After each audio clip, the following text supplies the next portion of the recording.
Amém. Vamos abrir a palavra do Senhor no Evangelho de João, capítulo 17. Começando no verso 20.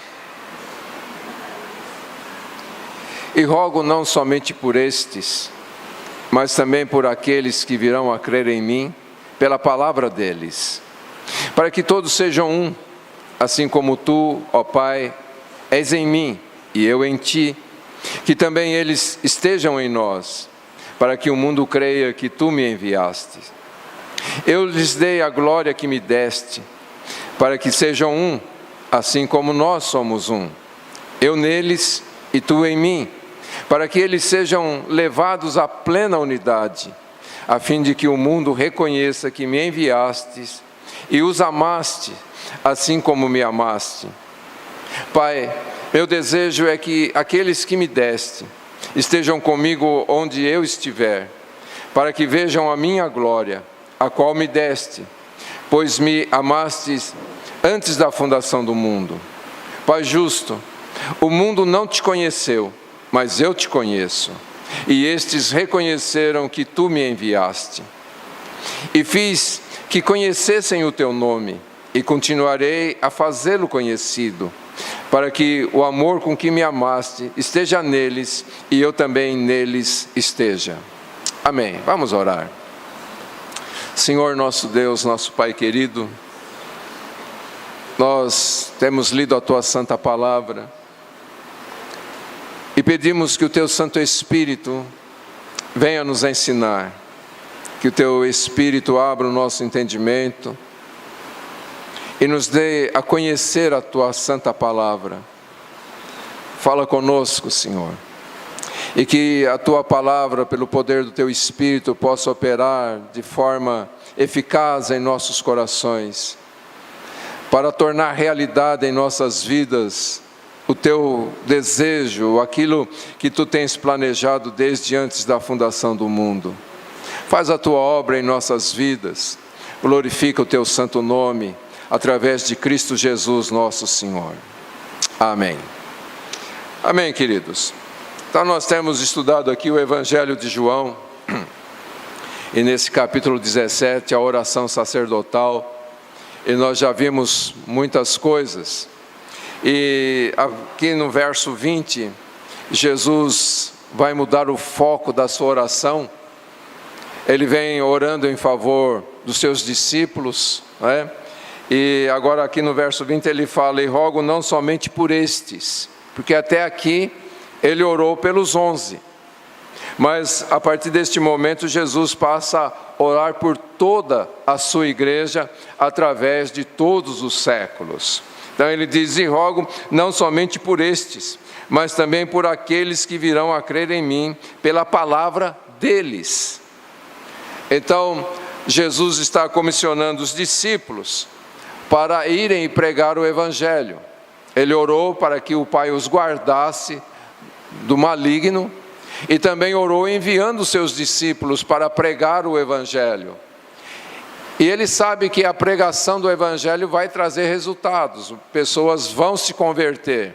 E então Jesus já começa a orar por estes que vão se converter através do ministério destes apóstolos e posteriormente através da pregação de todos os que vierem a pregar. Então sempre haverá pregação e sempre haverá pessoas se rendendo a Jesus. Só que estes que vão se render a Jesus, que já se renderam e vão ainda se render a Jesus até o dia da sua volta, já estão no coração de Jesus. Já estão escritos no livro da vida. O livro da vida, como a gente tem dito, é um livro selado. Então todos os nomes já estão lá. E Jesus então ora por todos estes. Amém? Se o seu nome está lá no livro da vida, e eu espero que esteja, então esta oração foi por você também. Amém? Jesus estava orando por todos nós. Lá em João capítulo 10, nós estudamos o verso 16, quando Jesus diz: tenho ainda outras ovelhas que não são deste aprisco. É necessário que eu também as conduza, elas ouvirão a minha voz e haverá um rebanho e um pastor. Então Jesus estava falando especificamente sobre o aprisco de Israel, e ele fala, mas eu tenho ovelhas que não são deste aprisco de Israel. E Jesus então estava se referindo à salvação dos gentios. Então, nesta oração agora do capítulo 17, Jesus está incluindo todo este seu rebanho, que ele diz, haverá um rebanho. Não houve um rebanho no século I e hoje há um outro rebanho. É um único rebanho no coração do Senhor.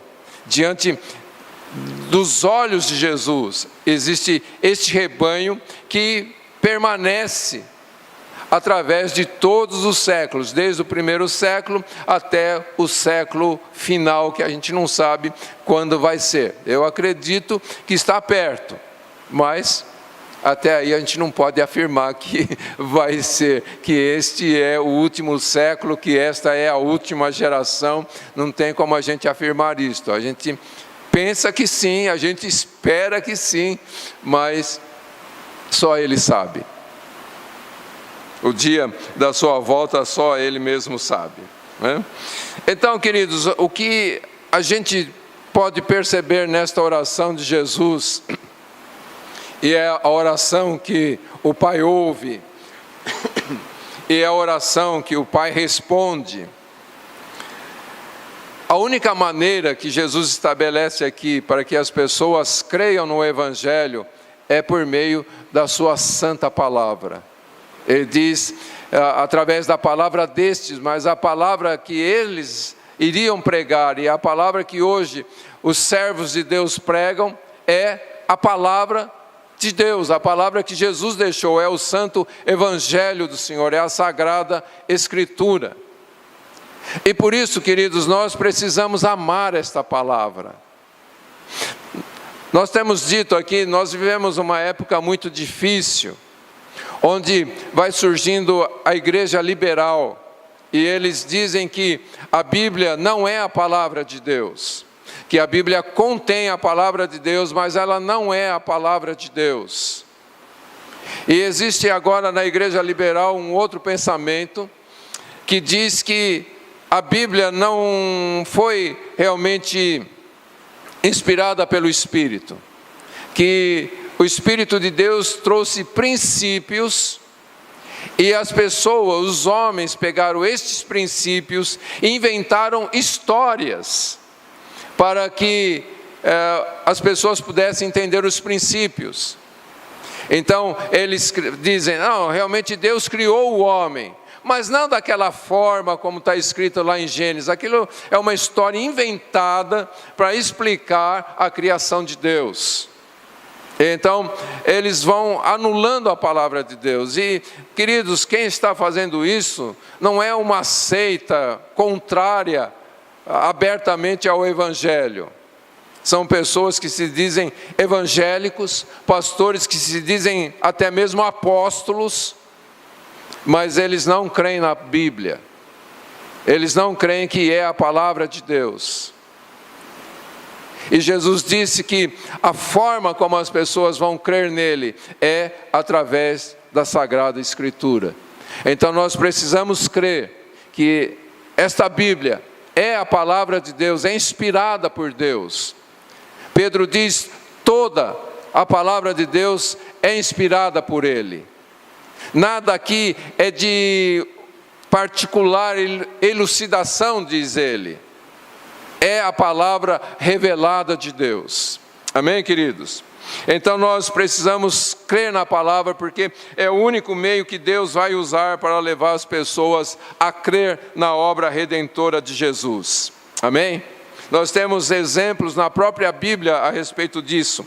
Em Atos capítulo 4, no verso 4, está escrito assim: contudo, muitos dos que ouviram a palavra creram, e o número dos homens que creram aumentou para quase 5.000. Então, pessoas ouviram a palavra, creram na palavra e foram salvos pela fé em Cristo Jesus. Amém? Romanos capítulo 10, dos versos 9 ao 17, diz assim: Porque se com a tua boca confessares a Jesus como Senhor, e em teu coração creres que Deus o ressuscitou dos mortos, serás salvo. Pois com o coração é que se crê para a justiça, e com a boca se faz confissão para a salvação. Porque a Escritura diz: todo que nele crê nunca será envergonhado, pois não há distinção entre judeu e grego, porque o mesmo Senhor é o Senhor de todos, rico para com todos os que o invocam. Porque todo aquele que invocar o nome do Senhor será salvo. Como, pois, invocarão aquele em quem não creram? E como crerão se não há quem... E como crerão naquele de quem não ouviram falar? E como ouvirão se não há quem pregue? E como pregarão se não forem enviados? Assim como está escrito: como são belos os pés dos que anunciam coisas boas. Mas nem todos deram ouvidos ao Evangelho. Pois Isaías diz: Senhor, quem deu crédito à nossa mensagem? Portanto, a fé vem pelo ouvir, e ouvir a palavra de Cristo. Amém, queridos? Então fica muito claro aqui que a pregação é a palavra de Cristo, é esse Evangelho que o Senhor nos deixou. Amém? Paulo, daqui a pouco nós vamos celebrar a ceia, e Paulo, quando estava instruindo sobre a palavra do Senhor e a ceia do Senhor, ele disse: porque eu recebi do Senhor o que também vos entreguei.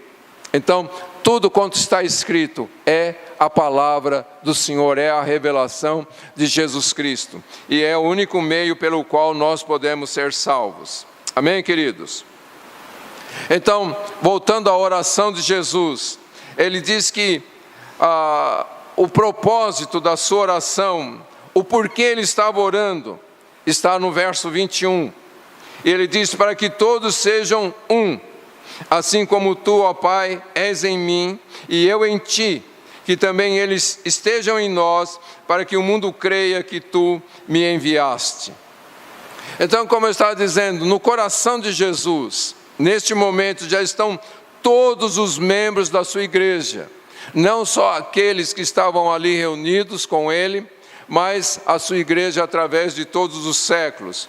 Todos que já nasceram e todos que ainda vão nascer já estavam no coração do Senhor, e ele estava orando para que todos estes fossem somente um.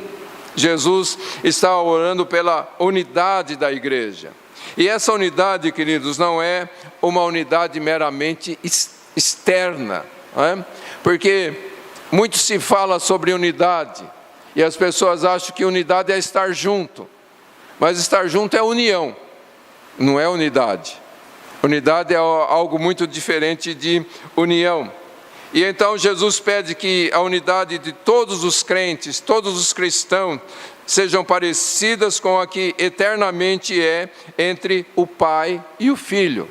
Então o padrão de unidade, queridos, é estabelecida pela unidade do Pai, do Filho e o Espírito Santo.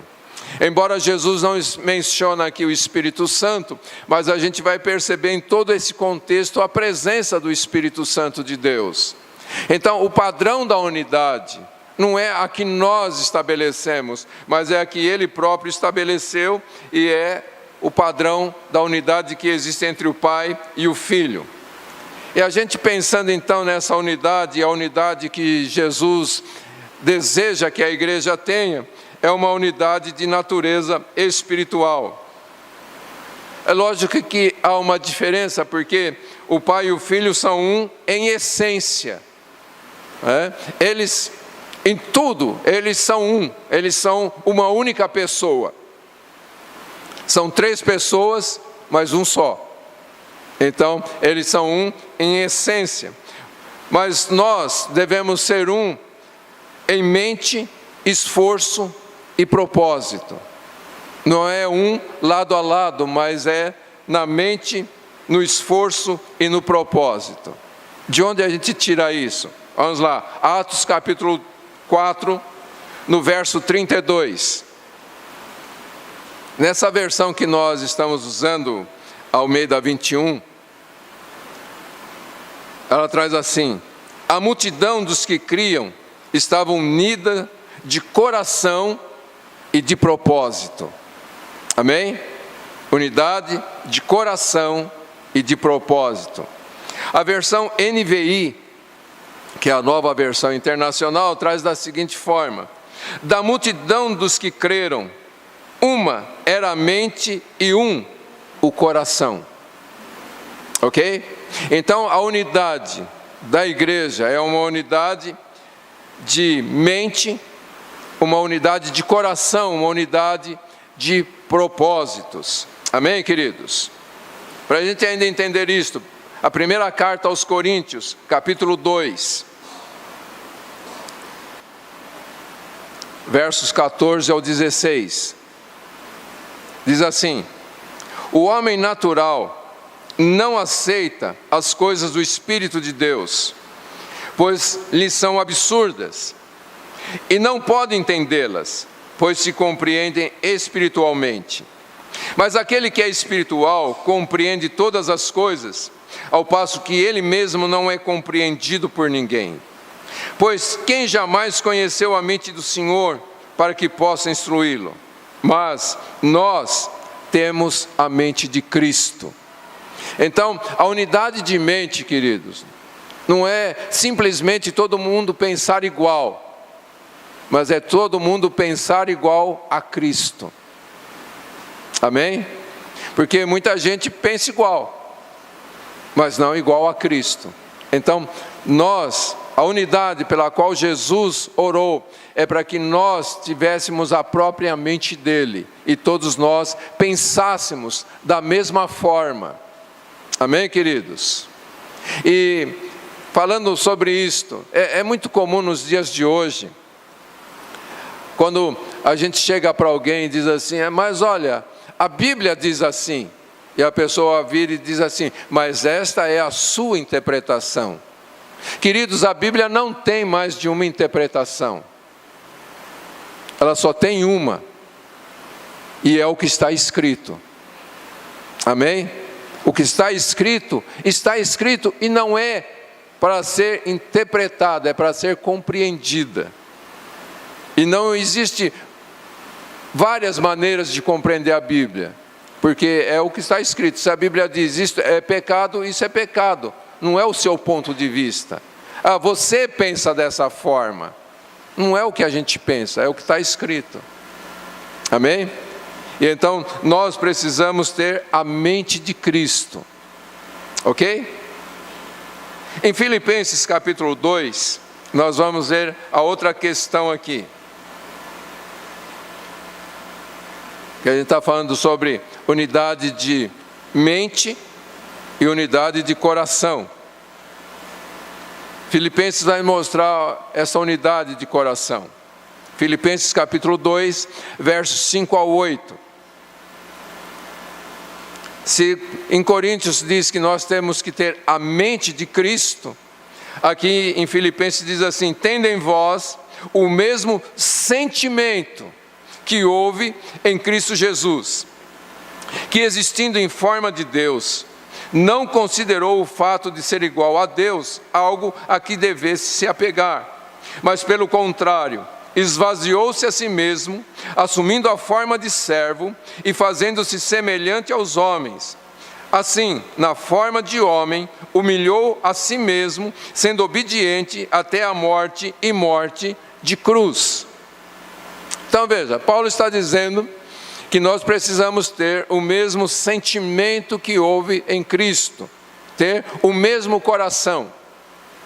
Aqui nós vemos o coração de Jesus, que se esvazia de si mesmo para cumprir a vontade de Deus, aquilo que Deus havia pedido para ele fazer. Amém? No Evangelho de João nós já estudamos, quando Jesus diz: a minha vida ninguém a tira de mim, eu livremente a dou para torná-la a tomar, porque este mandamento recebi de meu Pai. Então, Paulo está mostrando aqui Jesus se esvaziando da sua condição de Deus, porque Deus Pai pediu para que ele fizesse isso, que ele assumisse a forma de homem, e como o homem ele vivesse em submissão à palavra.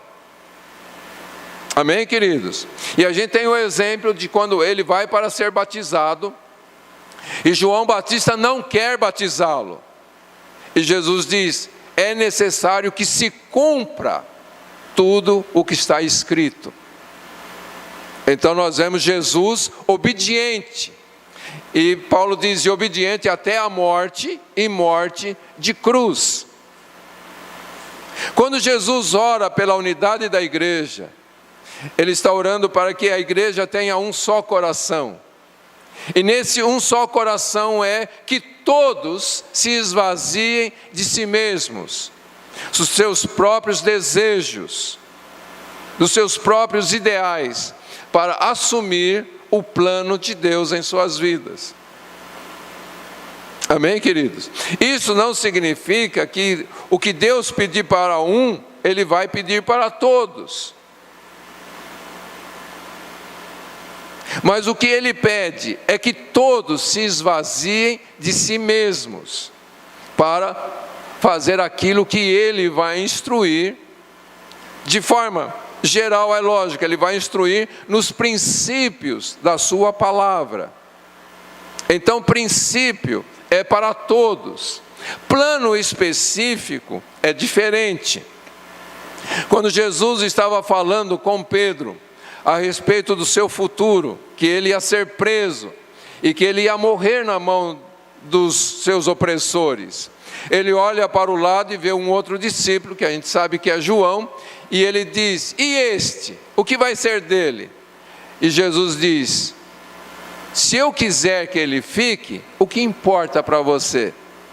Eu estou falando com você sobre o que você vai ser. Ok, queridos? Então veja, princípio é para todos. Vontade específica de Deus, aí vai ser diferente de um para o outro. Ok? Mas na unidade que Jesus pede, é essa, que todos nós tenhamos o mesmo sentimento que Ele teve. Então, unidade de mente e unidade de coração. Unidade de mente é a mente de Cristo. Unidade de coração é a unidade de ter o mesmo sentimento que Jesus possuía. Amém, queridos?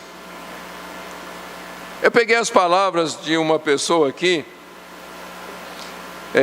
E.H. Trenchard, não sei se é assim mesmo que pronuncia, mas eu achei muito interessante uma coisa que ele fala a respeito da igreja.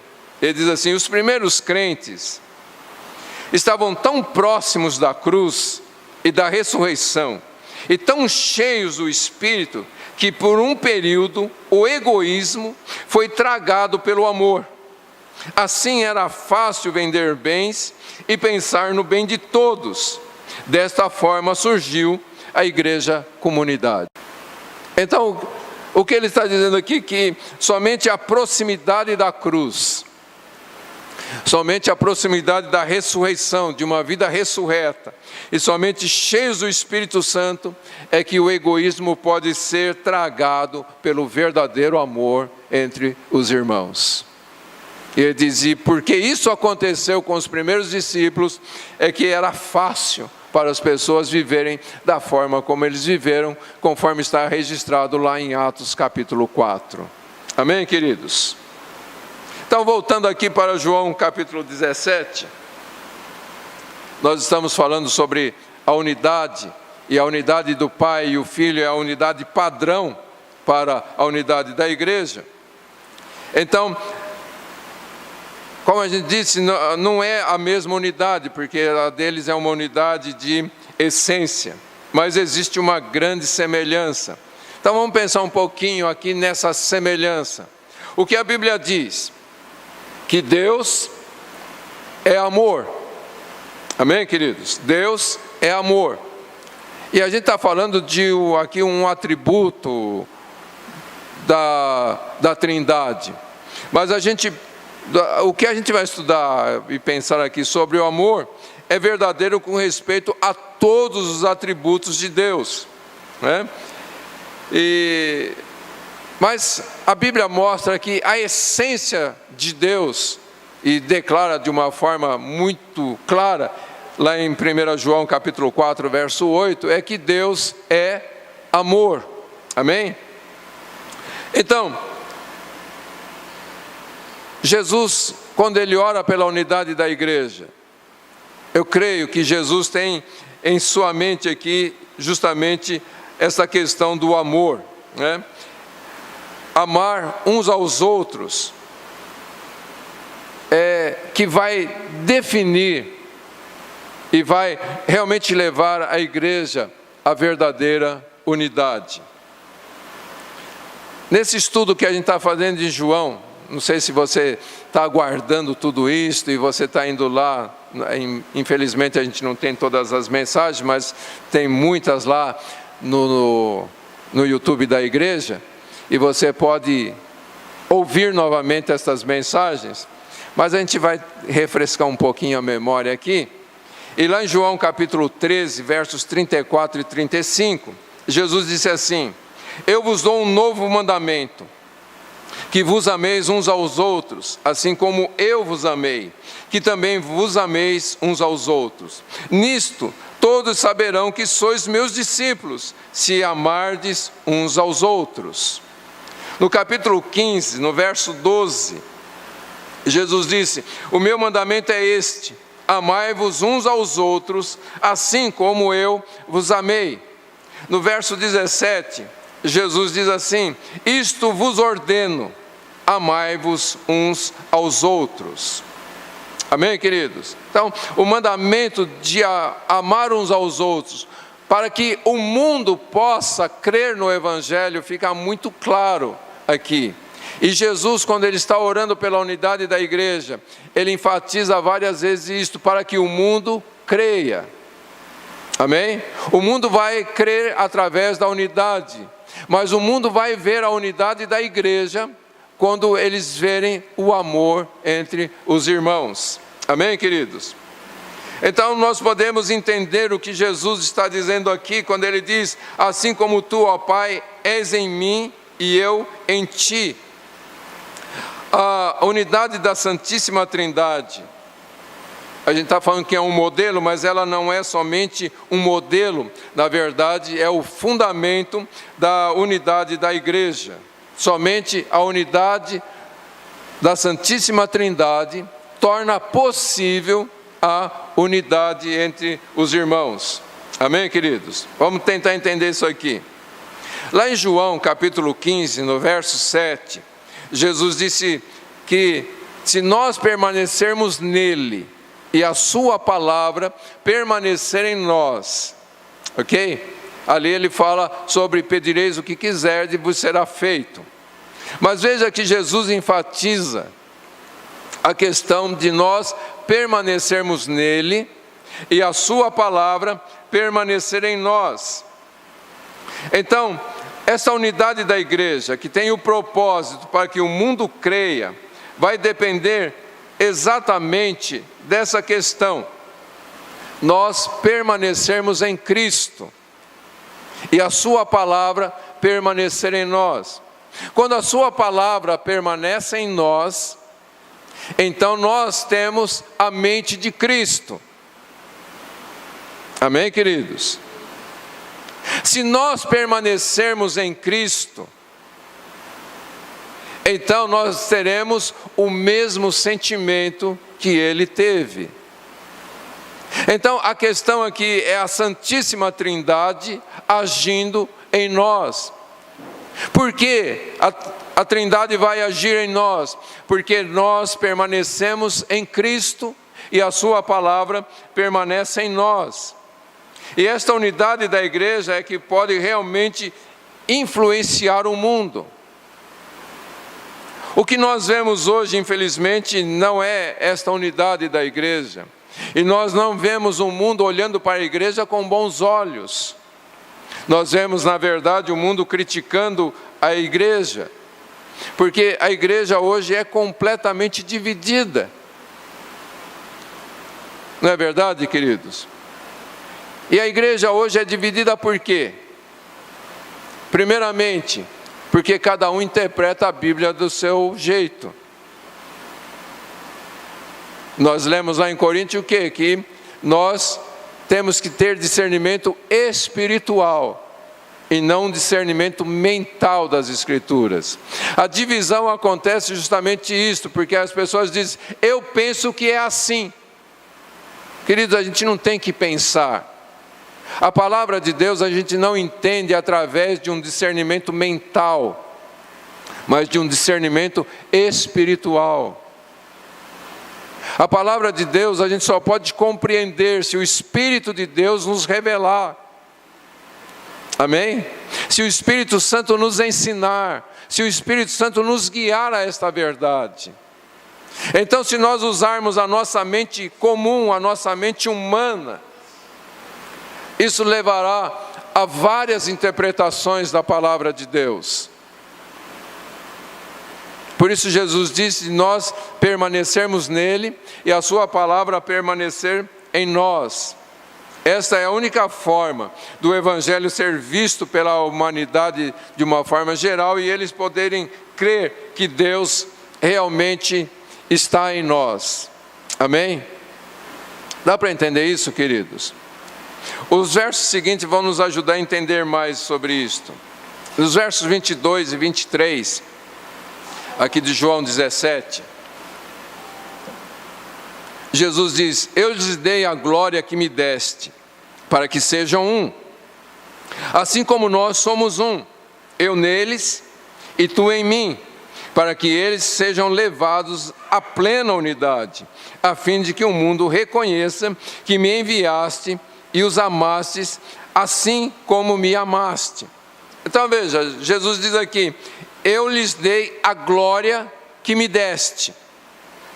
Queridos, qual é a glória que Deus Pai deu ao Deus Filho? Lembrando que no começo desse capítulo 17, a primeira oração que Jesus faz é que o Filho seja glorificado, para que o Pai também seja glorificado no Filho. Então veja, Jesus, nós lemos lá em Filipenses, quando ele veio a este mundo, o que ele fez? Ele se esvaziou da sua condição de Deus. Agora ele vai ser restaurado nessa condição novamente, embora ele nunca deixou de ser Deus. Mas ele vai assumir de novo a glória. Ok? Agora, essa glória é a mesma glória, ele diz, que ele tinha com o Pai antes da fundação do mundo. Então, quando ele diz aqui, eu lhes dei a glória que me deste, Jesus está dizendo que ele deu a nós a glória do próprio Deus. E o que é a glória de Deus? O que é a glória de Deus? É o próprio Deus. A glória de Deus é o próprio Deus. É aquele nome que o povo de Israel não pronunciava, Yahvé. Essa é a glória de Deus. Então, quando Jesus está dizendo, eu dei a eles a tua glória, a glória que me deste, Jesus estava dizendo, eu dei o Senhor para eles, todo o seu esplendor, todo o seu poder, toda a sua soberania, todos os seus atributos, eu estou colocando dentro deles. Dá para entender isso, gente? Quando Jesus diz, eu dei a eles a tua glória, eu dei para eles tudo o que nós somos. Dá para entender? Veja só, querido, para a gente entender um pouco mais sobre essa questão da glória, lá em Êxodo, capítulo 33, os versos 18 ao 23, veja o que acontece. Moisés disse ainda, rogo-te que me mostres a tua glória. E o Senhor respondeu, farei passar toda a minha bondade diante de ti, e te proclamarei o meu nome, o Senhor. E terei misericórdia de quem eu quiser ter misericórdia, e me compadecerei de quem eu quiser me compadecer. E disse mais: não poderás ver a minha face. Veja, Moisés disse: eu quero ver a tua glória. E Deus diz: você não pode ver a minha face, porque homem nenhum pode ver a minha face e viver. O Senhor prosseguiu: aqui está um lugar próximo de mim, ficarás aqui sobre a rocha. Quando a minha glória passar, eu te colocarei numa fenda da rocha e te encobrirei com a minha mão, até que eu tenha passado. Depois, quando eu tirar a mão, verás as minhas costas, mas não se verá a minha face. Então, o que esse texto mostra claramente? Que a glória de Deus é o próprio Deus. A glória de Deus é a soberania de Deus, quando Ele diz: olha, eu vou fazer o que eu quiser fazer, porque eu sou soberano, eu estou acima de tudo. E Ele diz: eu farei passar toda a minha bondade. Então, o que é a glória de Deus? É o próprio Deus. E Jesus diz: eu neles. Então, Jesus é o próprio Deus. O escritor aos Hebreus diz que Ele é a expressão exata de Deus. João capítulo 1, que nós estudamos, diz que o Verbo se fez carne e vimos a sua glória, a glória do unigênito Filho de Deus. E Jesus agora está dizendo: eu neles. Amém, queridos? Mas nós também estamos nele, conforme João capítulo 15, verso 4. Eu neles, disse Jesus, tu em mim. Então veja, o Pai está no Filho, e o Filho está em nós. Se o Filho está em nós, e o Pai está no Filho, o Pai está em nós. Amém, queridos? Se o Filho e o Pai estão em nós, o Espírito Santo também está em nós, porque eles são um. Então nós somos habitados pela Santíssima Trindade. Amém, queridos? Agora, a gente sempre fala, e o Samuel fala muito daquela dança da Santíssima Trindade. O Pai agindo no Filho, o Filho agindo no Espírito, o Espírito agindo no Pai, e um agindo no outro, e eles vão se completando, e é sempre uma unidade de amor. Amém, queridos? O Pai ama o Filho, e Jesus enfatiza muito isto, para que o mundo saiba que o Senhor me amou, que o Senhor me enviou. E aí Jesus vai falar: e o Senhor não amou só a mim, o Senhor amou a estes. Dá para entender isso, queridos? Nós somos o templo do Senhor. E quando nós valorizamos isto, e somos gratos a Deus porque Ele está em nós, e então nós não queremos mais ser nós mesmos. Nós não queremos mais ter essa mente carnal. Nós não queremos mais ter sentimentos carnais, nós queremos ter o sentimento dele, porque Ele está em nós e Ele torna isso possível. Ele está em nós e então nós podemos pensar como Ele pensa. E Paulo fala sobre isso lá em Colossenses, para nós pensarmos nas coisas do alto. E é essa unidade de mente, essa unidade de coração que vai nos levar a esta unidade pela qual Jesus estava orando. Amém, queridos? Então, a glória que Jesus nos dá é essa, a glória que Ele mesmo recebeu do Pai. Amém, queridos? Então, veja, Jesus, Ele não está orando por uma unidade invisível, mas Ele está orando por uma unidade que possa ser vista pelas pessoas. E essa unidade que Ele diz é a mesma que há entre o Pai e o Filho. Então, essa unidade que Jesus ora pela igreja é uma unidade não somente moldada, mas baseada no relacionamento da Santíssima Trindade e no nosso relacionamento com o Senhor. Amém, queridos? Na primeira carta de João, no capítulo 4, versos 11 ao 13, diz assim: Amados, se Deus nos amou assim, nós também devemos amar uns aos outros. Ninguém jamais viu a Deus. Se amarmos uns aos outros, Deus permanece em nós, e o seu amor é em nós aperfeiçoado. Assim sabemos que permanecemos nele, e ele em nós, por ele nos haver dado o seu Espírito. Então veja, queridos, Jesus fala de nós amarmos uns aos outros. E agora ele ora pela unidade da igreja. E João, que escreveu todo o Evangelho, que estava ali junto de Jesus, na sua primeira carta, ele diz isso que nós acabamos de ler. Se amarmos uns aos outros, Deus permanece em nós. Se amarmos uns aos outros, Deus permanece em nós.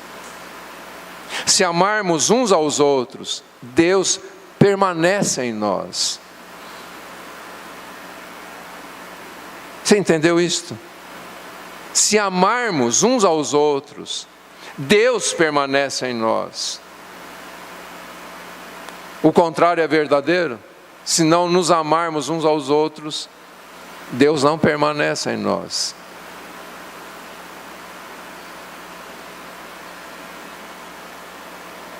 Então, queridos, o que nós vemos aqui, se Cristo está nos seus e o Pai está nele, então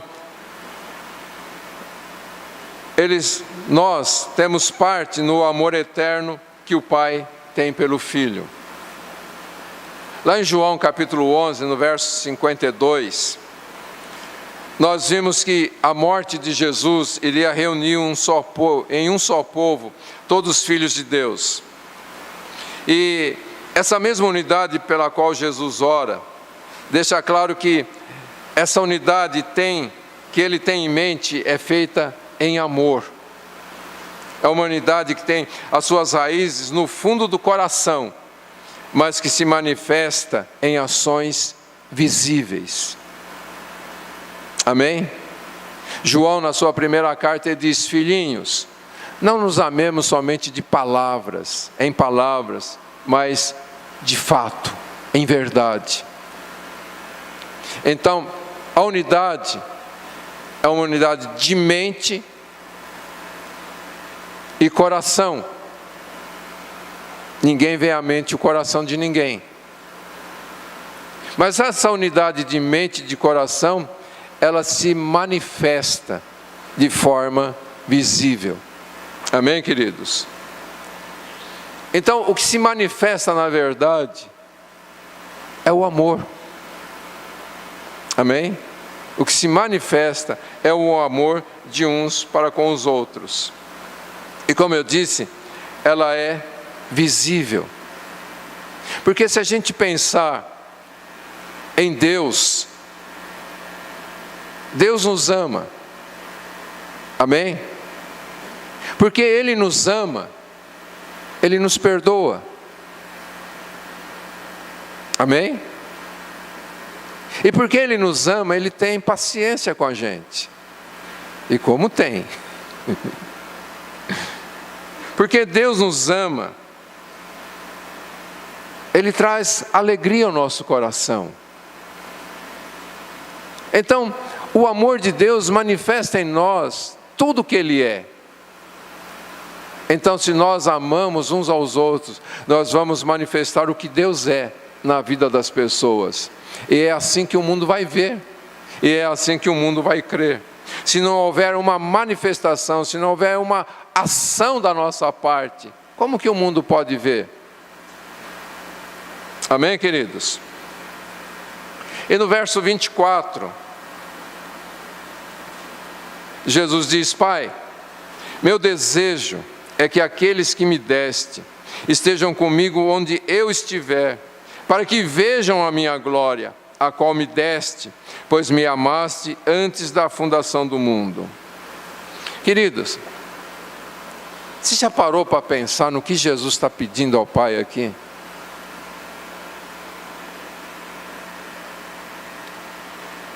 É algo que a gente não tem nem como descrever. Ele diz: o meu desejo, o meu prazer, é que aqueles que me deste estejam comigo, onde eu estiver. Onde Jesus está? Assentado à destra de Deus Pai, envolvido com toda a glória. E Ele diz: o meu desejo é que eles estejam comigo, onde eu estiver, para que vejam a minha glória. Os discípulos já tinham visto a glória do Senhor. Quando nós estudamos lá João 14, e vimos a sua glória. Mas o que foi visto e é visto hoje é, como que a gente pode dizer, um aspecto da glória de Deus. É algo que a mente humana ainda consegue perceber, mas não a glória dele toda. E Jesus, Ele quer que a gente esteja envolvido com toda a sua glória, com tudo aquilo que Ele é. Amém, queridos? Agora, é interessante quando a gente olha para todo esse texto de João 17, porque primeiro Jesus, Ele orou por aqueles 11 discípulos. Na continuação da sua oração, Ele ora pela igreja aqui na terra em todas as épocas. Mas agora, quando Ele vai finalizar a sua oração, Ele ora pela igreja glorificada já no futuro. Amém, queridos? Para o lugar que Ele está indo preparar. Lá em João 14, verso 13, Ele disse que iria preparar um lugar. E quando esse lugar estivesse preparado, Ele viria para buscar a sua igreja. E agora Ele diz: o meu desejo é que eles estejam de fato comigo. Sabe, Jesus, Ele não quer você aqui só para ser um servo dEle, para você fazer a obra dEle, para você falar dEle. Ele realmente quer você junto dEle. Você entende isso? Que amor! Ele não, se é que a gente pode dizer, Ele não simplesmente nos salvou para nos tirar do inferno, mas Ele realmente nos quer junto dEle. E Ele não quer a gente só ali perto dEle. Ele quer se manifestar em nós. Ele quer manifestar a sua glória em nós. A última ceia, a gente falou a respeito de Jesus dizendo que tenho desejado ardentemente comer esta ceia com vocês. E agora a gente percebe nesta oração de Jesus um outro desejo dele em relação a nós. Que aqui nessa terra a gente pudesse participar dessa ceia. Mas a gente percebe que Ele tem um desejo para a gente com Ele lá na eternidade. Se aqui na terra Ele disse: tenho desejado ardentemente comer com vocês esta ceia, agora está dizendo: Pai, o meu desejo é tê-los junto comigo. Onde eu estiver, que eles estejam comigo, que eles vejam a minha glória, mas também que eles participem desta glória. E é interessante que Jesus usa por várias vezes essa expressão, aqueles que me destes.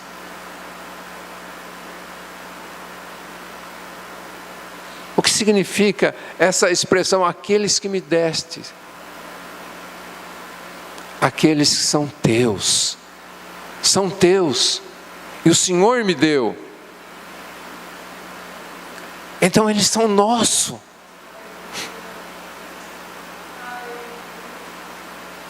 E então eu quero que eles estejam sempre com a gente. O Senhor em mim, eu neles, eles em nós. Numa perfeita unidade. Mas uma unidade que não seja só lá na eternidade, mas uma unidade que começa aqui. E aqui a gente possa ser um prazer para Deus. A gente possa ser um louvor para Ele. Amém, queridos? E para a gente terminar aqui os versos 25 e 26. Jesus diz, Pai justo, o mundo não te conheceu, mas eu te conheço. E estes reconheceram que tu me enviaste. Eu fiz que conhecessem o teu nome e continuarei a fazê-lo conhecido, para que o amor com que me amaste esteja neles e eu também neles esteja.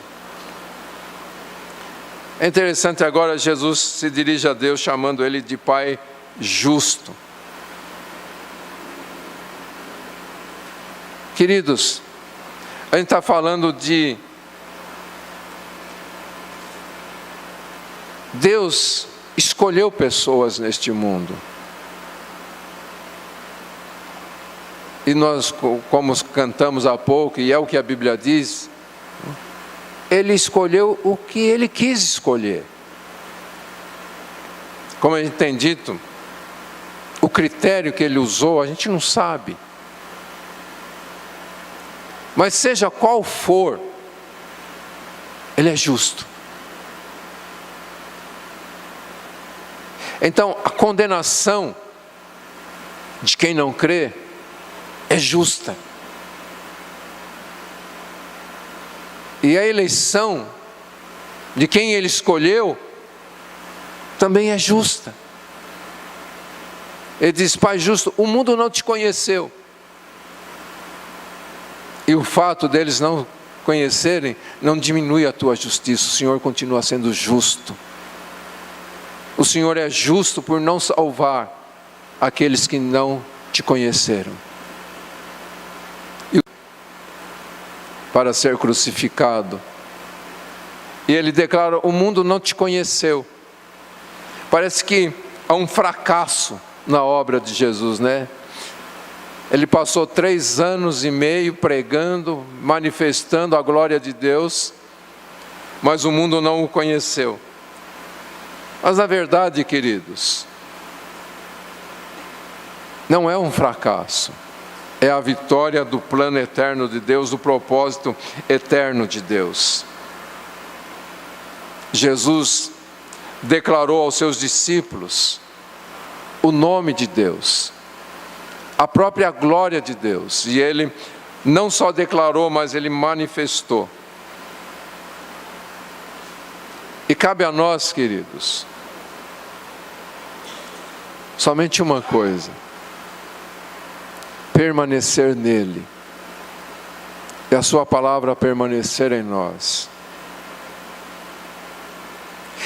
E a certeza que nós teremos, que estamos nele, que ele está em nós,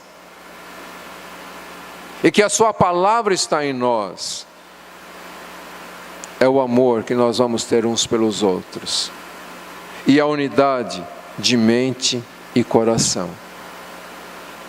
Eu posso ter certeza que Ele está em mim, que eu estou nele, que a sua palavra está em mim, por causa da unidade de mente e coração, e pelo fato de eu amar os irmãos com o mesmo amor com que Ele nos amou. Amém? Gostaria que você curvasse a sua cabeça e você pensasse sobre isto.